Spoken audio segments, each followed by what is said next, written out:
Ito naman pangalawang tawas mga kapatid sa kanyang anak ni Ma'am Jemeline na si si Sir Franz. Hindi na natin banggitin ang kanyang mga apelyido at saka birthday.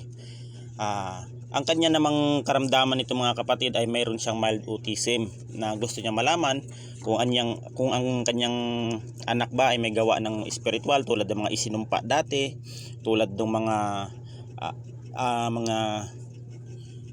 yung isinumpa ng mga kaaway, sinumpa ng mga kagalit, kasi merong ganun mga kapatid, talagang nangyayari yan, lalo na pag yung mga sumumpa sa mga tao ay merong alam sa spiritual. Kaya minsan ay lumalabas talaga yan.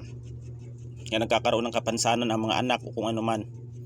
Yan, yung tinatawag na generational curse. Yan, mga sumpa yan sa kapangyarihan ng Diyos. Pakita nyo sa kung sino man ang gumagambala kay Sir Franz na ipinanganak noong, kung sino man ang gumagambala sa kanya ay pakita mo sa akin sa pinagtawasan na ito. Hindi ka makakatakas, hindi ka makakatanggi. Yan, titignan natin kay pinagtawasan ni Sir Franz kung ano ba talaga. Kasi itong bata na ito ay pinanganak noong 2018, tapos may mild autism siya.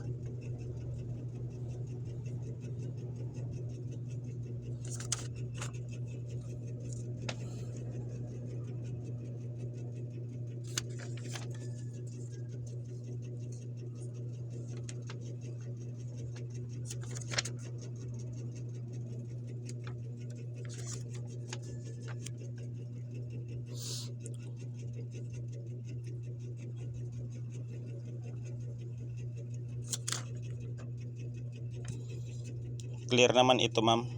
Wala ito. Talagang yung sakit ni Sir Franz ay niya. Ang sakit nito ay physical na sakit niya. Maaring dati ay nakainom ka siguro ng gamot na habang pinagbubuntis mo siya ay nakainom ka ng gamot na bawal. Ayan, and tatapatin kita, maaring hindi angkop sa iyong pagbubuntis na uminom ka ng gamot tulad ng mga hindi natin sinasabi, hindi naman na na mga kunyari pampalaglag, o kaya di angkop sa pagbubuntis mo, kaya nagkaroon siya ng diferensya dahil po iyan sa gamot na iyong ininom, kaya nagkaroon siya ng kapansanan. Wala naman po akong nakikita dito na yung anak ninyo ay isinumpa o kung ano man. Sa gamot po talaga ito, physical itong sakit.